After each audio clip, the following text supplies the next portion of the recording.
मुराद सईद कौमी असम्बली में इजहार ख्याल कर रहे हैं। दूसरी दफा इस असम्बली के मेंबर बने हैं, हमारे सीनियर हैं इस टाइम, आप उनकी बात सुने जी। जी मुराद सईद।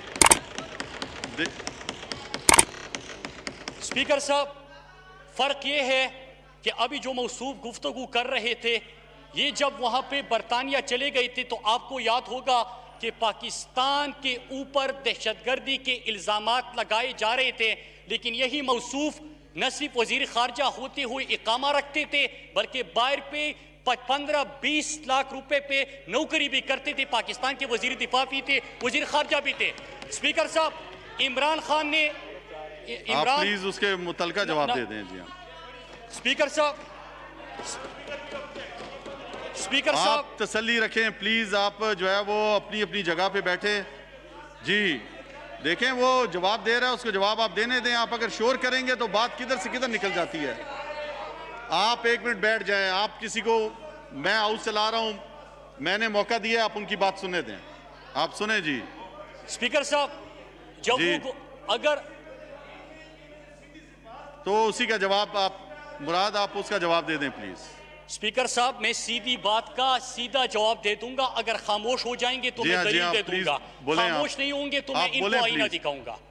स्पीकर साहब, अक़वाम मुत्तहिदा जहां से, जिस ऐवानों से इस्लाम पाकिस्तान के खिलाफ जहर उगला जाता था और प्रोपेगेंडा होता था, हमारे प्यारे पाकिस्तान को और इस्लाम को दहशतगर्दी से मंसूब किया जाता था, इमरान खान की आवाज़ अक़वाम मुत्तहिदा में गूंजती है। आज यूएन का सेक्रेटरी जनरल भी इस्लामोफोबिया के खिलाफ जो कैंपेन हो रही है उसकी मुजम्मत करते हैं। पहले इस्लाम को दहशतगर्दी से जोड़ा जाता था।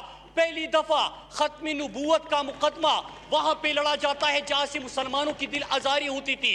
इमरान खान वहां पे खड़े होके न सिर्फ और सिर्फ मदीना की रियासत की बात करते हैं, हजरत मोहम्मद मुस्तफ़ा सल्लल्लाहु अलैहि वसल्लम।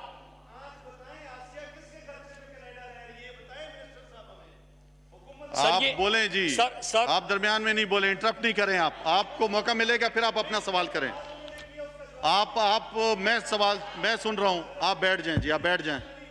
आप इस तरह की, आप खुद डिप्टी स्पीकर रह चुके हैं, आपको हाउस का पता है कि किस तरह चलाना है। आप इस तरह नहीं करें। आप प्लीज आप बैठ जाएं, तसल्ली से सुने। आप तसल्ली से सुने जी, आप तसल्ली से सुने।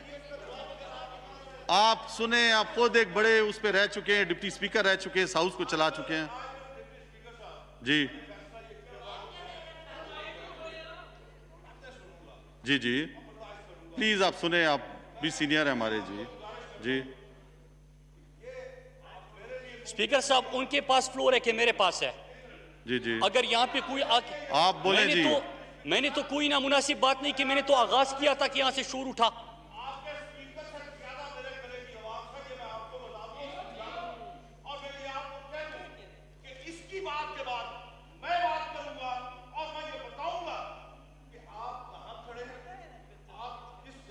आपको मौका मिलेगा, आप बोलिएगा जी, आपको कोई नहीं रोकेगा। बोलो मुराद सईद साहब, आप अपनी बात जारी रखें। आप अपनी बात जारी रखें मुराद।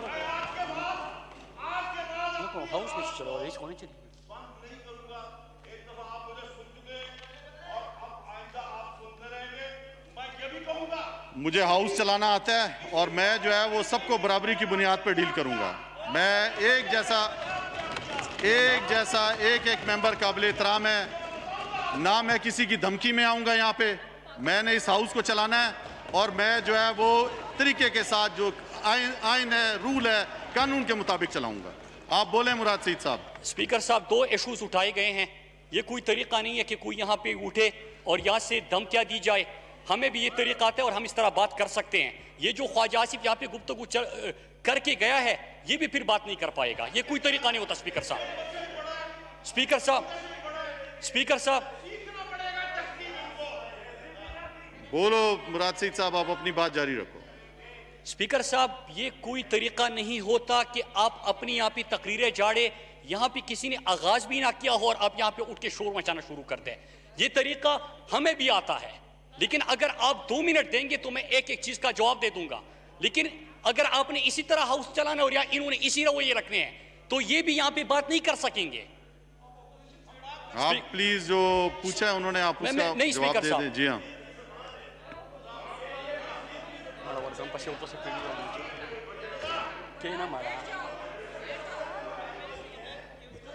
स्पीकर साहब आप बैठेंगे, आपको ज्यादा पता है, मेरा ख्याल है आपको ज्यादा वो है कुछ। आप प्लीज बैठ जाएं, आप बैठ जाएं, आप बैठ जाएं जी, आप बैठ जाएं। आप बार बार उठते हैं, आपको आज बड़ा जज्बात आया हुआ है। आप प्लीज तहम्मुल से बात सुने लोगों की। वो दे रहा है जवाब, आप उसको जवाब देने दें जी। स्पीकर साहब 2 इश्यूज उठाए गए हैं और 2 मिनट में मैं बड़ा मुख्तसर उसका जवाब देता हूं। एक ये कि कश्मीर के ऊपर उन्होंने बात की।